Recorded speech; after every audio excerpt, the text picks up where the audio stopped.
Hello, everyone. My name is Lindsay Tucker, and I'm the coordinator for the National Council on Administrative Fellowships. On behalf of NCAF, I would like to thank you for joining today's leadership webinar for Administrative Fellows. Before we get started, I'd like to go over a few housekeeping items. So we ask that you please turn off the audio function directly on your computer to prevent feedback. And then your phones will automatically be muted during the presentation, but there'll be a couple opportunities for questions, and I'll unmute the lines during that time. If you would like to ask a question in the presentation, please feel free to submit it using the chat box.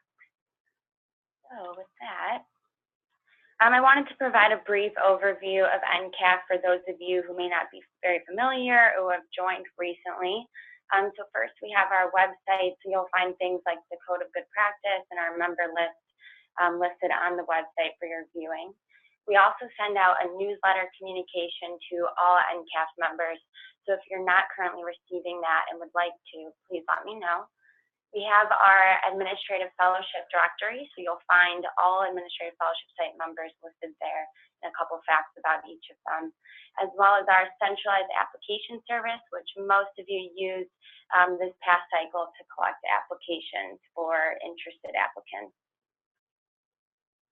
Also, I wanted to provide a map of our current membership. So you'll see we have 39 graduate health management programs and 81 hospitals or health systems that offer fellowship sites or offer a fellowship nationwide. So that brings us to 120 members total.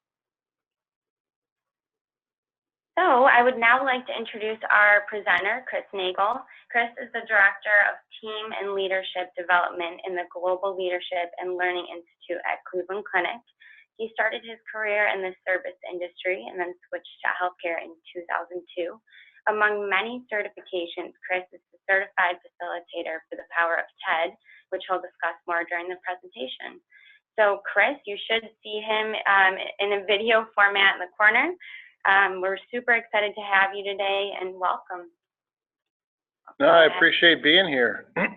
So thanks for having me. So, all right. So we'll get kicked off here. Just a little bit more background on me that I think helps to set the stage for what we're going to talk about. So, so my background really has come from the service industry, working in hotels, and coming to healthcare, but it really was around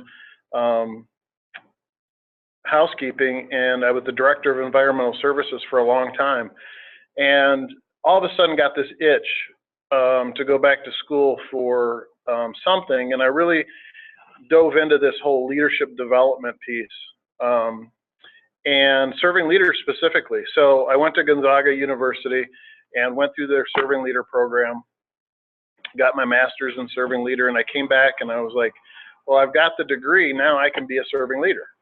Well, it's not that easy, and what I found is that, sometimes we learn the theory around things, but putting it into application back in your environment, back in your organizations, is a lot tougher than what we may think sometimes. And so it really got me thinking about how could we do something different here at the Cleveland Clinic, and not only teach the theory, but a little bit of the theory, but more give folks tools and techniques that they can use to be able to apply that theory in their environments. And so that's what I'm really hoping to share with you a little bit today, is give you a little bit of background on what we're thinking around the healthcare of the leadership in healthcare, and then see what the future looks like there, and then take a look at the waterline model. And the waterline model is a diagnostic tool to be able to help to figure out, with teams and relationships, what might be happening, so you can address those issues where they lie. And then we'll talk a little bit about a drama. I always like to say we're going to spend some time in drama today. And so we're going to talk about The Power of TED, which is a book that we use here at the Cleveland Clinic that highlights drama and give you some strategies about moving from drama to empowerment.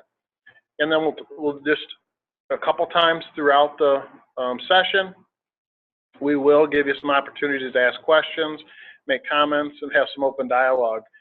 And so, and that's the piece that I really, hope we can dive into, is I like to have some dialogue and some questions that I can answer that's on your minds, that you're struggling with or having success with, so that we can share. So with that, we'll dive into the future of healthcare and talk about our current reality. So our current reality is this. We're in an environment that's rapidly changing. We call it the VUCA environment. And so VUCA stands for, if you haven't heard from it before, it's volatile, unpredictable, complex, and ambiguous. And I would have to say that a lot of us are feeling that on a day-to-day basis, especially in healthcare. Healthcare is changing rapidly, and we are in these situations that we feel that VUCA environment around us. And so skills needed to lead have changed. What worked maybe 10 years ago, 15 years ago, are not the same skills that we need to lead today. I mean, I even look back at the time that I've been in healthcare, and that's changed. And I look, beyond my time in healthcare years ago, and even those have changed. So it's the leaders that are going to be successful, the ones that can change along with and get those skills. And we're not developing fast enough. We're working in environments that are high pace. And so we need to be able to develop faster and in the right ways to align with what's needed in healthcare. And so if we look at leadership development, that really is the future. That's the trends in leadership development that we have seen, are these three core things. So what's needed? So it's great that we highlight where we're at, but what do we need? And it comes down to mindset. So we need leaders who can embrace a new leadership mindset, increase their own capacity and see multiple perspectives, engaging teams, balancing results and relationships, and sharing leadership. And I like to go to that third one with balancing results and relationships, because for a lot of times in a lot of situations, we focus on results. It's about getting results. And it absolutely is. And when we over-preference that, we lose and see the downsides of our relationships. On the flip side of that, if we over-preference relationships and that's all we focus on, then we may not get the results that we're looking for. So good leaders that are going to be able to manage into the future, have the ability to manage both of those things instead of just one or the other. So that's really encompasses what we're thinking the needs are from a leadership standpoint moving forward. Mindset focus. That's what it's all about in our minds. There's two myths that we highlight that we've always struggled with, is that behaviors alone drive results, and replicating or training to successful behaviors alone will achieve similar outcomes. And so if you look at leadership development over the years, we've trained towards behaviors. And that has gotten us somewhat where we are today, and it's not a bad thing. But what's needed more is this shift in mindset, how we maybe see the world, how we see others in that environment. And so the example that I would give is that, I may be given feedback that I need to do better with having crucial conversations with individuals. And so they may send me to a class and learn skills, behaviors on how to have those conversations.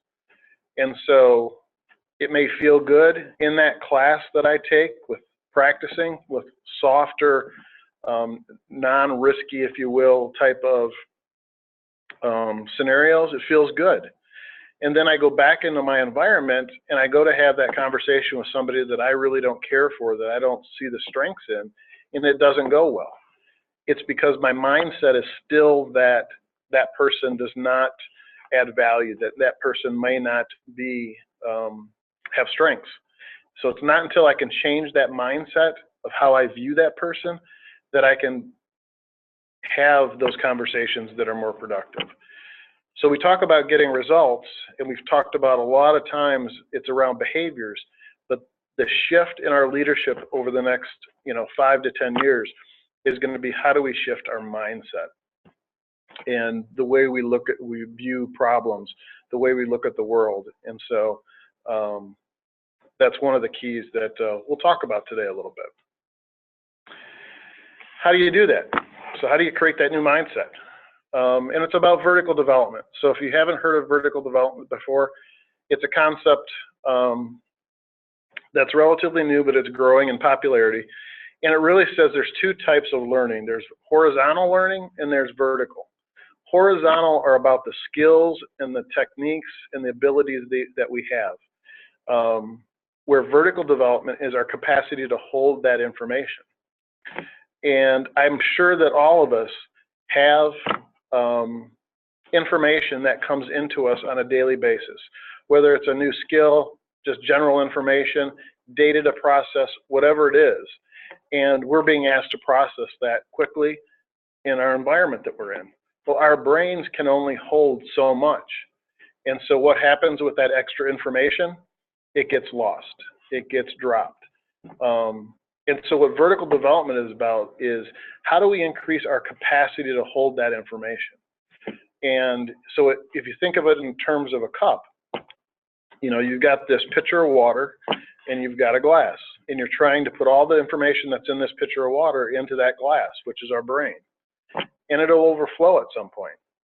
The only way that you're able to do that and effectively lead is making that glass bigger, making the capacity you have in your mind bigger to hold all that information.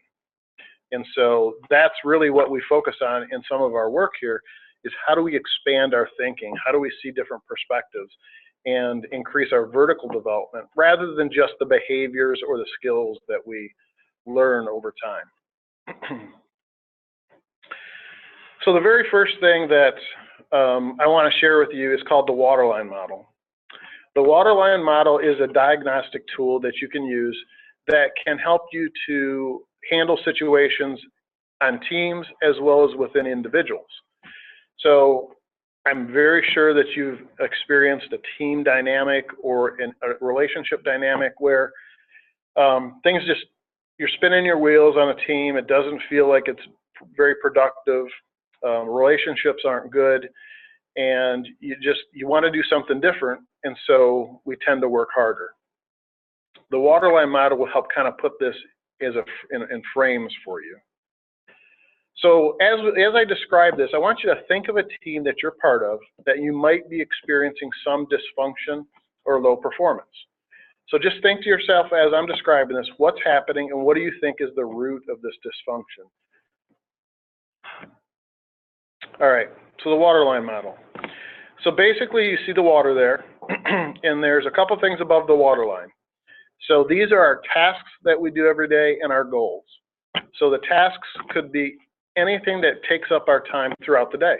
So it could be emails, it could be meetings that we go to, it could be employee issues that we have, it could be projects that we're working on, it could be payroll, it could be a number of things. All these requests that come into us that lead to the goals that we're needing to achieve. And the reason those are above the water is because we see them every day, we feel them, we're tackling them, and so they're right in front of our faces.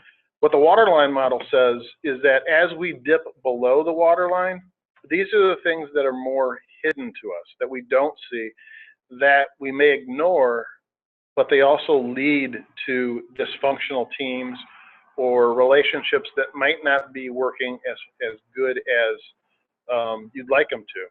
So when we feel this dysfunction, what we tend to do is we work harder and we don't go below the waterline and figure out why they don't feel good. So this tool will help you to dip below the waterline and kind of find out what are some things you could work on that might be causing the issues. So the first one we have is mission and vision. And so mission and vision, all that has to do with is, does everybody understand the mission and the vision of the organization? Do they understand, can they articulate it? You know, not just can they say it or do they have it on a piece of paper, but if you ask them what the mission and vision of your organization or your department is, can they say it back to you? Do they believe it? Do they embrace it? The second piece, as you go a little bit deeper, is structure. So roles and goals. So does everybody understand their role in the organization?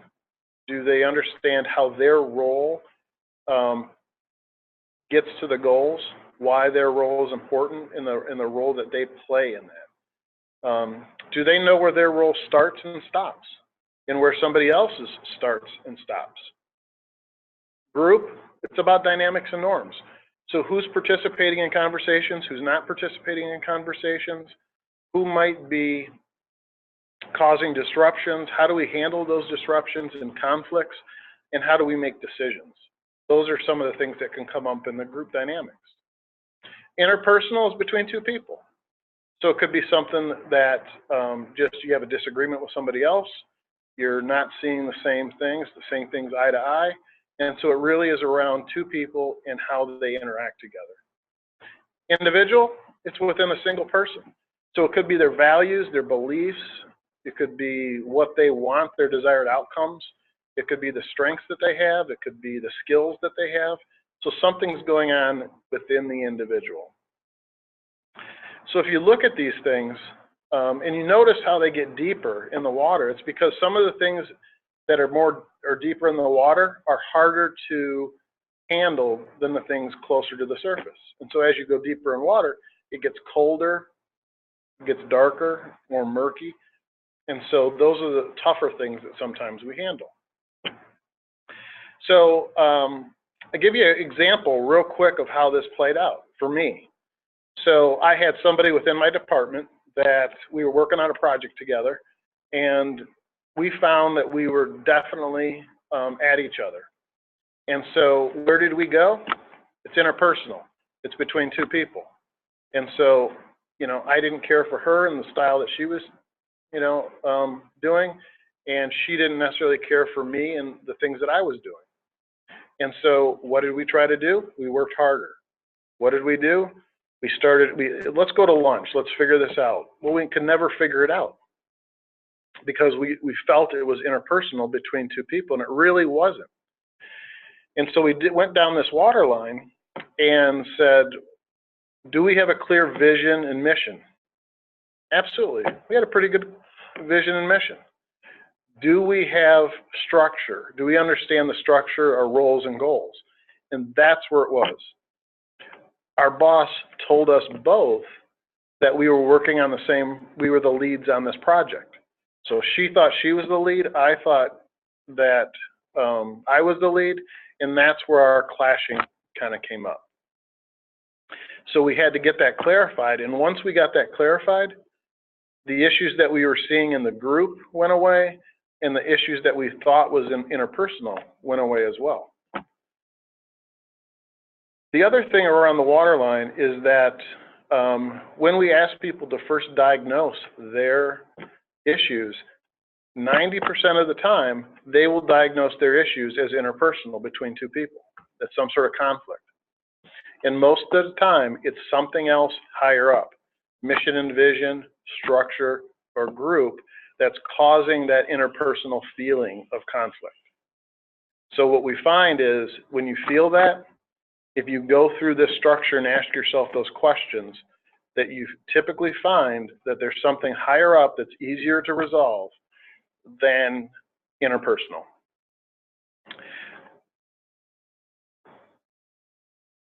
All right. So let's pause here just for a minute and maybe open up the lines and just see, if we think about the waterline model, what questions might you have? What are you thinking about now about the issue that you thought about than you did earlier? So just, are there any questions?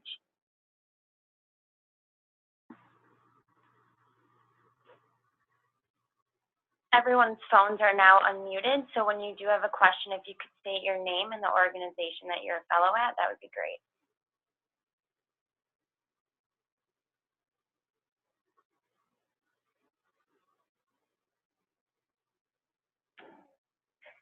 Hello, this is Ty Dwell from Genesis Health System. Hi. Hello there. I have a question about, let's see, what improvement does this waterline model have over the cup model for vertical development? So you broke up a little bit. Which model? This waterline model, what are the pros and cons of this model over the cup model? Because there were two models for vertical development. I was just wondering what the overall. Oh, the cup model. Yeah. Yeah. No, that's a great question. So what happens is, so there are two different models, okay? What the waterline model will do is it's the path that you can take, the support that you need to widen your vertical development. Okay, so what happens here is that typically, with vertical development, when we're at stages of vertical development that is very, let's say, expert driven. So I know the answers, I know the way we should do things. What the waterline model does is it expands that. So it gets you to look at multiple different perspectives, multiple ways to look at an issue or a problem, and it helps you to expand that cup. So you're not just looking at one thing, you're looking at multiple things. Does that help?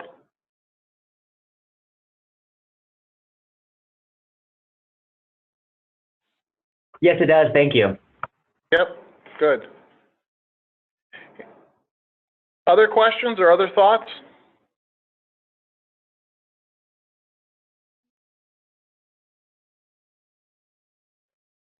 Chris, I actually have a question for you. This is Lindsay.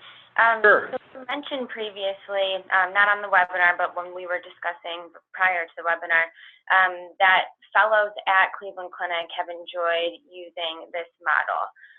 Yeah. So for organizations that aren't very familiar with the model, how do you bring that up? Who is the person? Would it be the manager that brings it up and says, let's look at this model and talk through the issue, or how does it get proposed? Yeah, that's a great question. A couple ways that I have seen this used.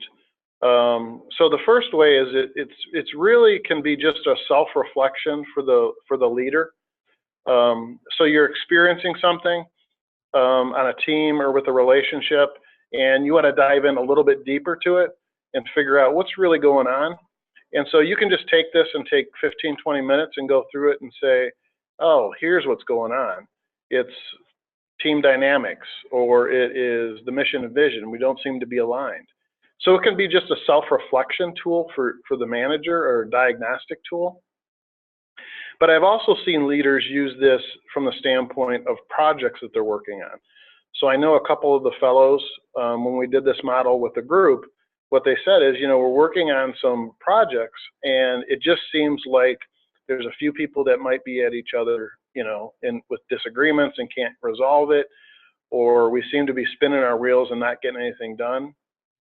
So what they did is they took this into the room, and they had a conversation around each of those, kind of columns.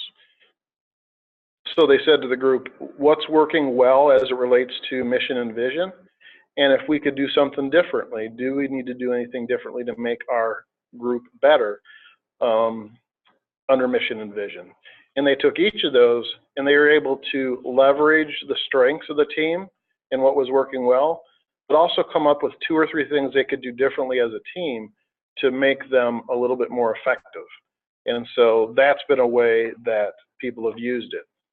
The other thing, and this is where I think it comes into play tremendously, is that, you feel like I've got a bunch of interpersonal things going on sometimes.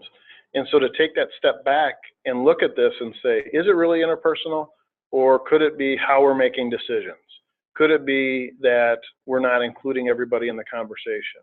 Or could it be that, we just aren't clear on how our roles are contributing to the overall mission and vision of the organization? So those are the things then. So instead of it spinning your wheels because you're trying to fix an interpersonal problem, you're actually fixing it by fixing some of these other higher level things that can help the team succeed a little bit better. If I can share just one other example, is we had a team that was formed. They were supposed to be working together, and when we interviewed the team members, you could tell that they all had their separate goals, vision, and mission, but they didn't have a collective mission for the organization, for their group. They were all working in silos on their own. And so when we ask them how they get along as a team or how their team dynamics, you know, you could tell there was not a lot of trust. And so we went through this waterline model and we said, okay, what's the vision and mission for this organization? And nobody could answer. And so what we ended up doing is starting there, for them to develop a mission and vision for their group. And all of a sudden, you started seeing people come together. You started seeing people organizing their thoughts together, collaborating, supporting each other in a different way. So we didn't have to do this big team building event because we felt like there was interpersonal things going on, because that's what we typically do. You know, we feel like there's interpersonal things, so we spend, you know, $1,000 and go out to dinner or, you know, do some activity. And that's not the issue. The issue is that some of the more structural things above that interpersonal piece are just not flowing the way that the team needs. And so when you can address some of those things, that interpersonal stuff all works itself out. Great. Thank you. Does that help, Lindsay? Definitely. Okay. All right. Before we move on to drama, any other questions?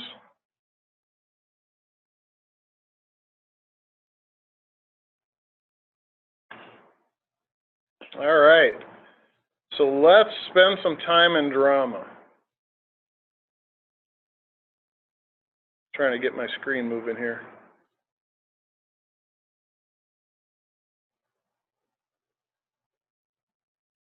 There we go.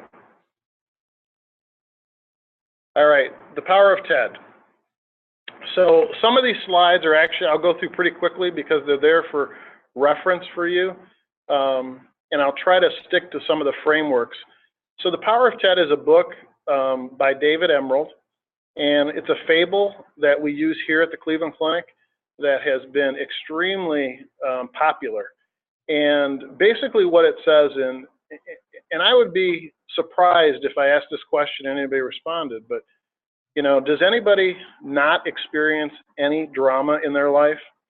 I've never had somebody that said, you know what, no, I don't experience any drama. It's with us every single day, whether it's at home, whether it's at work, and it could be little or it could be big, we do experience some drama.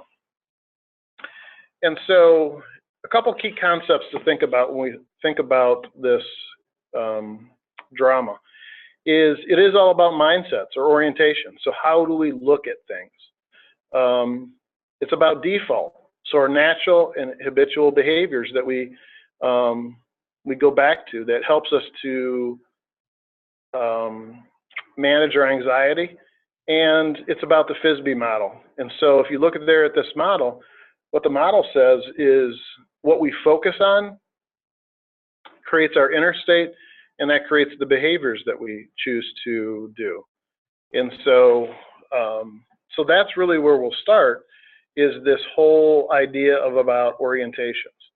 And so there's two that we focus on. So problem orientation versus outcome orientation.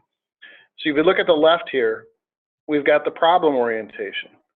So, you know, if we look at things as a problem, that creates anxiety for us, stress, discomfort, if you will, and then we react to that. And so that those reactions could be, you know, I'm short with people, I'm not as collaborative with people, you know, I could just not be the person that I want to be or the leader that I want to be when I'm looking at things from a problem perspective. Rather than looking at things from an outcome perspective, so you look at the vision, you know, what's ahead of us, what we can do, and creates energy, creates passion, creates enthusiasm, confidence. And then it's about what are the little baby steps that we can take to get there. And that over time, you see better results than the problem orientation, which is up and down. You tend to see inconsistent results. And typically when you're looking at the problem orientation, it's things that you'll have to address again in the future. because you don't really solve the problem. You just put a kind of a Band-Aid on it. So if you look at, and this is one that I'll go over kind of quick. So in problem versus outcome orientation, there are three things that we look at. What do they pay attention to? What is our intention? And results. And so under problem orientation, we focus on what we don't want. And our intention is to get rid of or away from the problem or anxiety being, take out of being. And the results are roller coaster, up and down. Like I said, outcome, it's what we do want, and we move towards the vision. Okay, so those are two very, very big distinctions. And so most of the time, somebody comes to you or you experience some kind of drama, you're going to look at the problem. You know, this person is not doing this, or that department didn't get me what I needed, or the traffic is bad. So it could be a thing too. And so the whole shift from drama to empowerment is really around the problem versus outcome orientation, how we view things.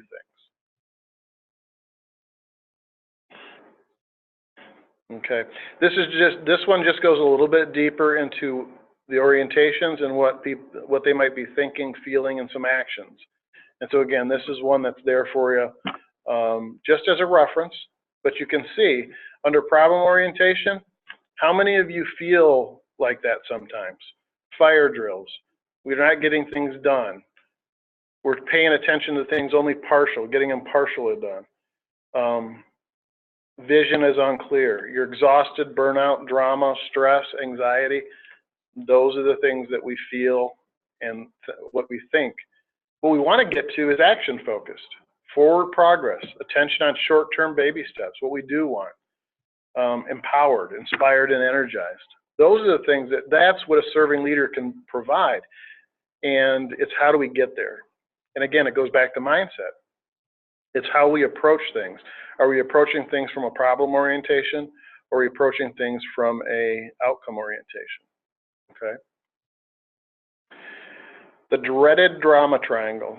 So the Cartman drama triangle basically said that when you experience yourself in any kind of drama, you're experiencing one of three different roles. And those roles are rescuer, persecutor, and victim. Okay, so the victim. So what is being taken away from me? Poor me, powerless, you know, this is happening to me. You know, the organization or the person is doing this to me. Rescuer, they're the pain reliever. So they come to the rescue. Somebody comes to you and says, you know what, I'm working on this project and I just can't get this figured out. You know what, let me take a look at it. I'll take care of it for you. Or somebody says, so-and-so is doing this, this, and this. Let me give them a call. I'll see if I can get them moving on it. So it's that rescuer. It's the fear of not being needed. You want to be involved all the time.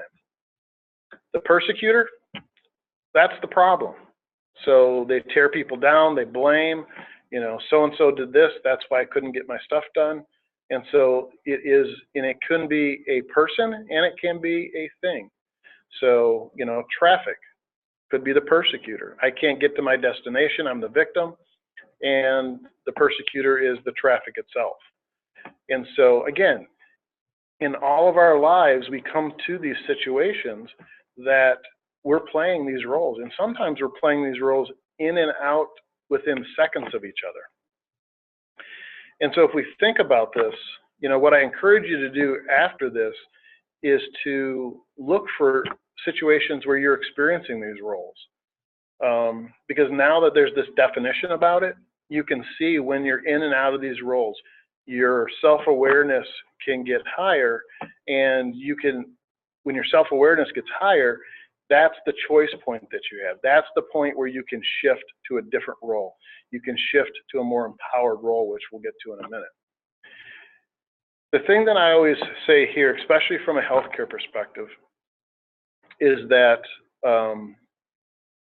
our patients and our families and us in healthcare live this every day. So, you know, if you think about the persecutor, you know, that's the disease. That's the situation somebody finds themselves in. From a patient perspective, they're the victim. Why is this happening to me? Why do I have to have this disease? Or why do I have to have this procedure? And they're looking to us as the rescuer, the caregivers.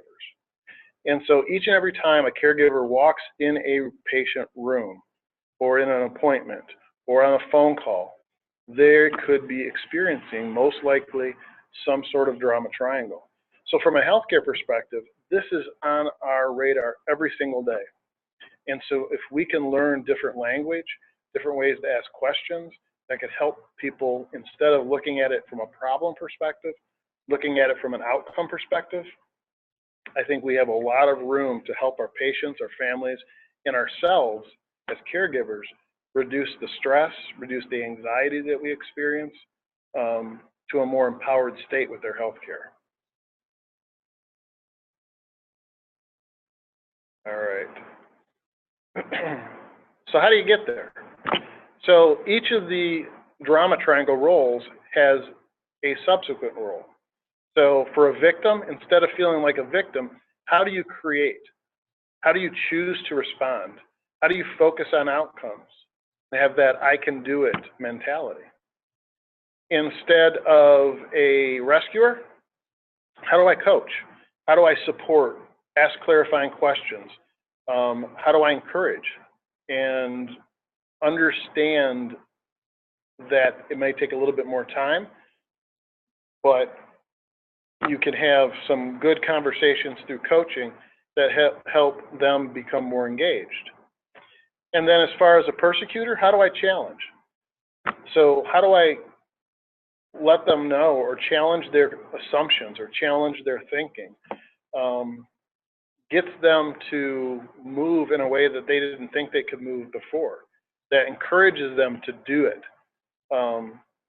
And so those are the ways, those are the counterparts to the drama triangle.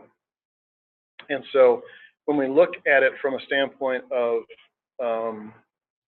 leadership, you know, how do you align yourself with the behaviors within the empowerment dynamic rather than the drama? Because if you're in drama and you're leading, that's what your caregivers are seeing. That's what they're, the example that they are taking from you. And so we want a more empowered workforce. And so if we can be that example, I think it's a great way to be that serving leader. So again, they all have choice points right there in the middle, okay? And so creator to victim, or victim to creator, persecutor to challenger, and rescuer to coach. All right, shift happens at 2 levels. So some of you may be sitting there right now, and when I first read this book, I was like, man, there's so many people in my life that should read this book. There's so many people that they need to shift. The first shift, though, is within yourself. How do you meet that experience? How do you relate to those roles? And how do you put yourself forward in a way that's more empowering rather than filled with drama? And the second piece is interpersonal, your relationships to others, how you interact with each other. We can't force others to change or shift, but what we can change is the approach we take with them. And so a lot of times, instead of looking at it from others' perspective and what they need to do, what can you do? What are the different questions you can ask? So a good example would be, instead of asking, so what happened? Why, what happened with that situation? Why didn't it go well? Instead of asking that, which is a problem focus, asking it from an outcome space to say, when we do this again and we get better at it, what does it look like and feel like? What have we done differently? And so you start to talk to people about what they want instead of what they don't want, because that's what keeps the drama going.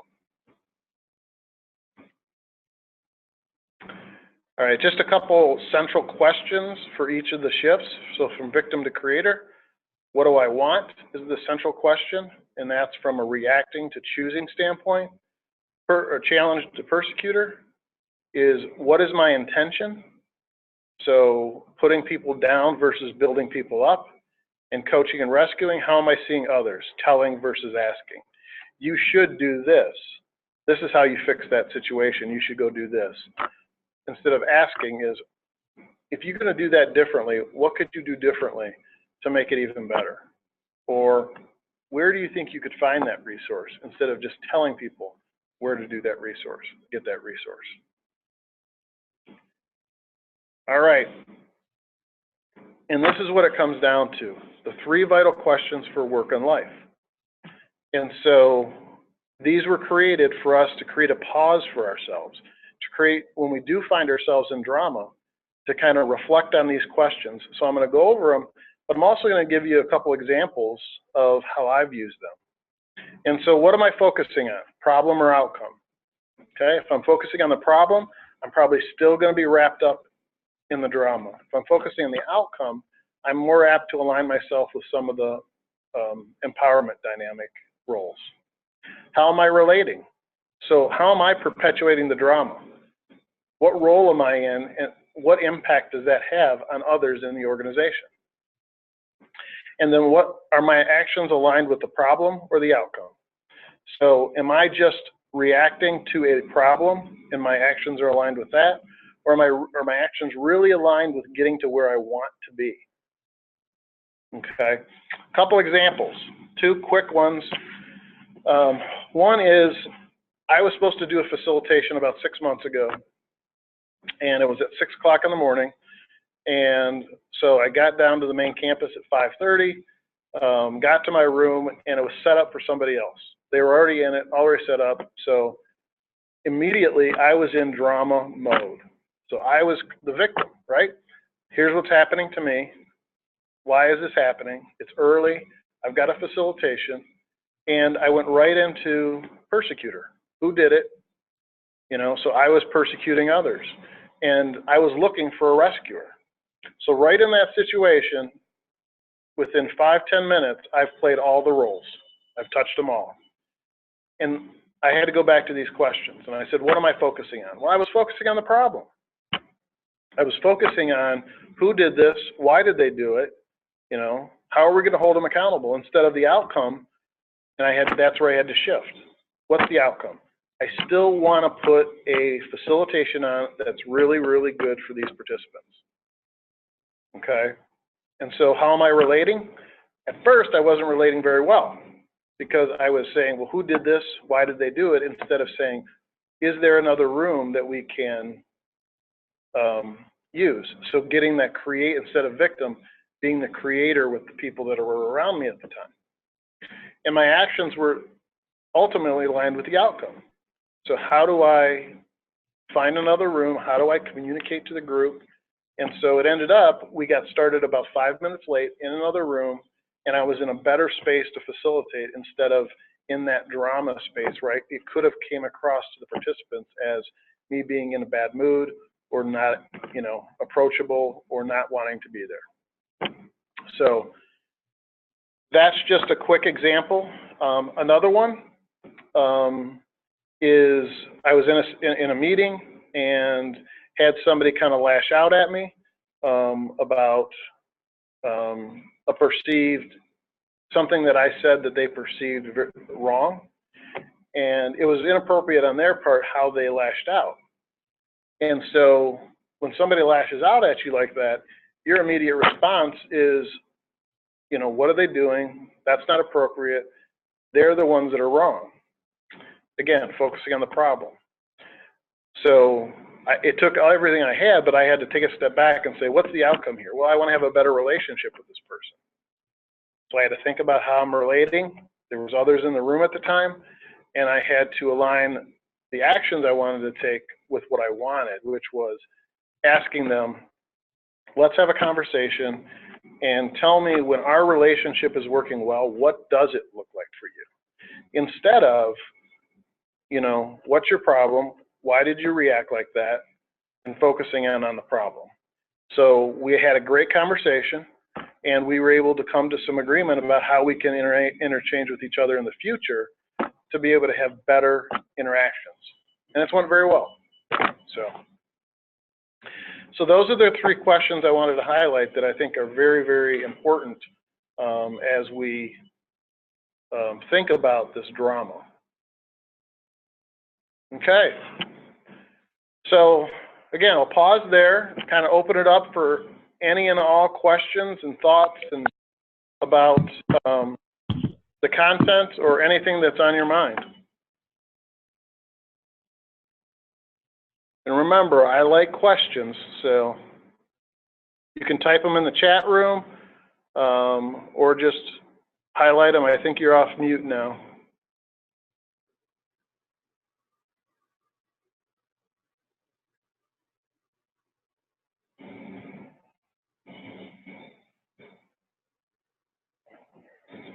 This is Faye from Boston, and I have a quick question. Yeah. How do you assume an outcome orientation in a work environment that is culturally very problem oriented? Yeah, absolutely. It takes patience, I would say. Is find the opportunities to be able to bring in that perspective of outcomes.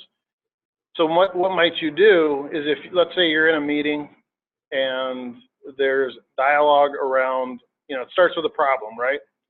So something went wrong, and so you're kind of doing a debrief, and everybody's focused on the problem, what's not going well. And so it could be, depending on your role in the meeting, it could be just to take a step back and say, hey guys, let's take a step back. And I understand that, we're talking about this issue that happened and trying to figure it out. But what I'm curious about is, when the situation works well and it's successful, what does that look like? What does it feel like? What are the things that we're doing? What's our desired outcome for this scenario? So I think a lot of it is about asking questions that are more aligned with that empowerment dynamic than the problem. And again, if you're in a culture that is very problem oriented, sometimes, again, it takes time to change culture, but as much as you can try to shift your questions to get them more aligned with that empowerment piece, the better. The better. Does that help?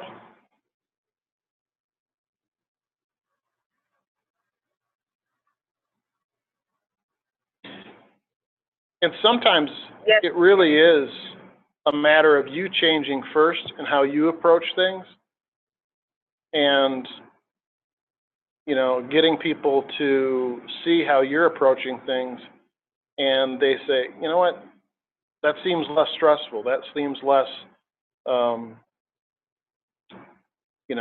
less conflict, and they tend to follow the way that you are leading.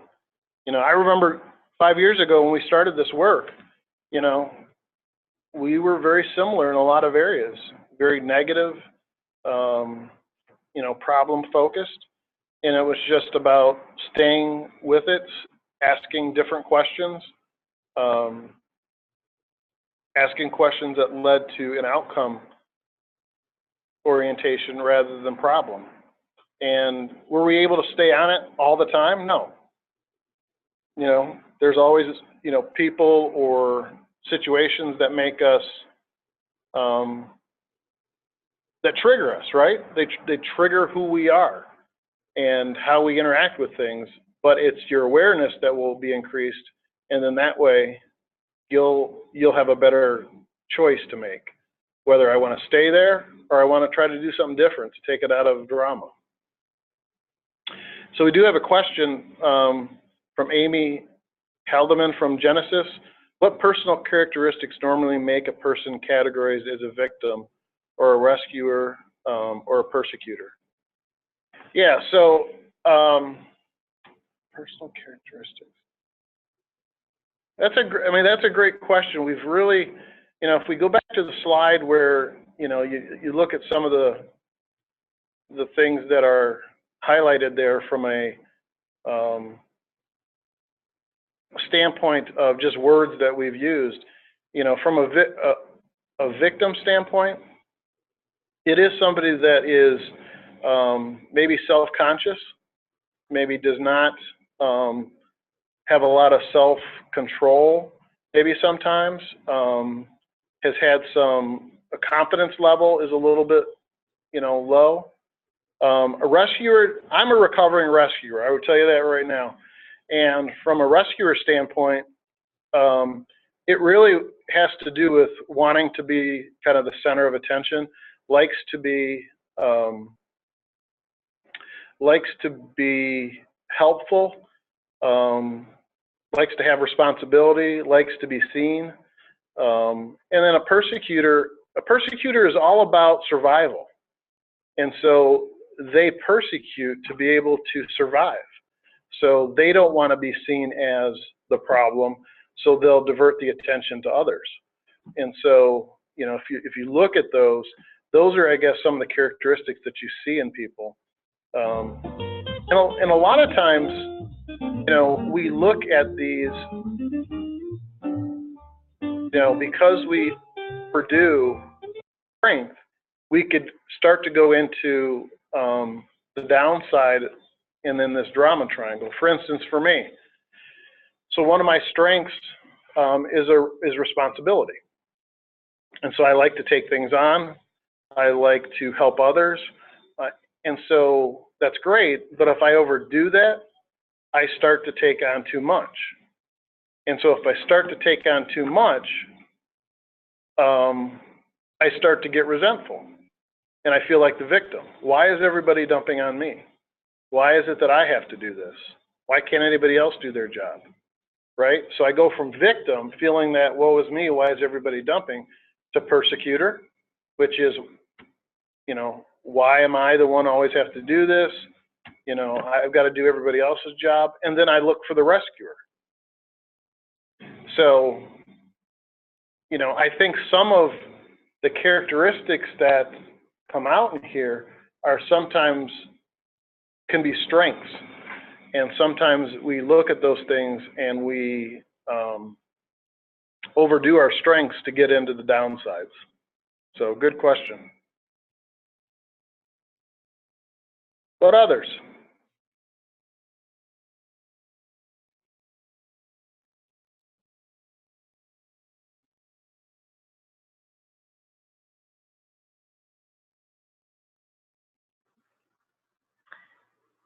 Chris, this is Lindsay again. So Yeah. I really like the tool just to be able to pause during the day-to-day and really take a step back and look at what's happening in any type of situation. So for those of us just starting out with using this tool, do you have any sort of sheets that you can print out to write through the steps, or do you just suggest to print out those questions?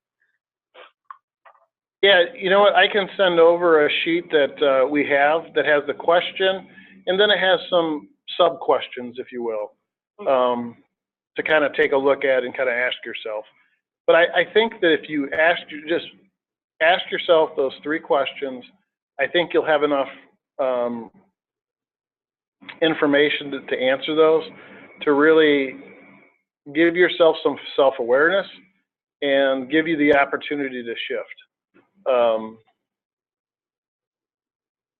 The challenge that we have is that we don't pause. We rush right into things. And so it's in that pause that we can ask ourselves those questions and be able to choose a different route. But it's because we're moving so fast that sometimes we don't have that opportunity. So, but I will send over a worksheet that might be helpful for you. Yeah. Great, thank you. And I can share that with the rest of those on the line as well. Absolutely. No, that's great. I will tell you that, you know, the Power of TED, they have a great website. It's powerofted.com. They have a video series class that you can sign up for. They have a little newsletter that you can get on a weekly basis, but Yeah, it's a nice framework to think through. And I think that if you really look for these roles moving forward in your lives, you'll find them everywhere. I have another question. What recommendations do you have for people who tend to internalize or avoid or ignore conflict? Yep, nope, that's a great question. So one of the things that we find is that we don't like conflict. And so what I'll send over also, Lindsay, is a model that we teach here about how to start a conversation with conflict. And then part of the Power of TED work includes something called dynamic tension, which is a process by which you can have a conversation with somebody that's more outcome oriented. And so when you put these two things together, it's a great framework to have a conversation. So the first part is called the mush separator. And it's basically a 5-step process about how to get a conversation started that you may be struggling with. You're scared to have it, you don't know how to start it. And it basically says, you know, what are the facts? How's it making you feel? What's the perception you have? What do you want out of the situation? And what are you willing to do? The backside of that, the dynamic tension model, picks up where, what is it that you want? You know, so what do we want out of this relationship? Or what do we want out of this project? And takes you through a couple questions that can help you get to those action items. And so I think if you put those two things together, there could be some good resources there to be able to help you have those conversations. I go back to the conversation that I had with the person I used the example for with the 3 vital questions, is I used that model to have that conversation because I didn't want to have the conversation. That's awkward. It just doesn't feel good, but I knew it had to be done. And so I did it in a way that was outcome oriented rather than problem, because as soon as you have that conversation with a problem orientation, so this is what you did, this is what I didn't like, and you need to not do that. They become defensive. They put their guards up. But if you go in and say, hey, you know, I want to have a conversation with you because I want us to have a good relationship. I want us to work well together. And I think we have some opportunity to share with each other how best we could do that. That comes across much different and starts the conversation in a way that's much more productive and not as threatening to that other person. So hopefully that was helpful. But I will send those things over.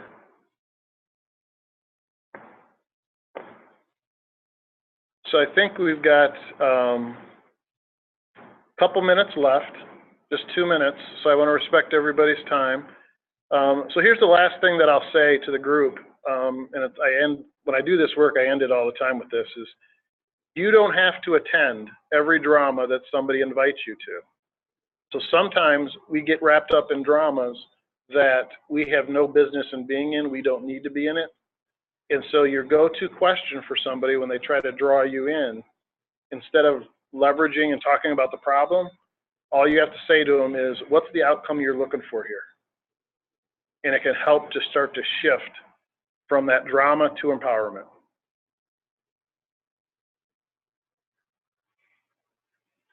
Thanks for having me. All right, thank you so much, Chris, and for everyone on the line. I will send out a recording of the webinar as well as a short feedback survey. It would be really helpful if you could fill that out. I'll also attach the 2 materials that were discussed during the call. So I'm trying to get to the final. There we go. There is my information if you have any additional questions, so don't hesitate to reach out to me. So on behalf of NCAF and our presenter, Chris, thank you for joining and have a great rest of your day and happy holidays. Thank you.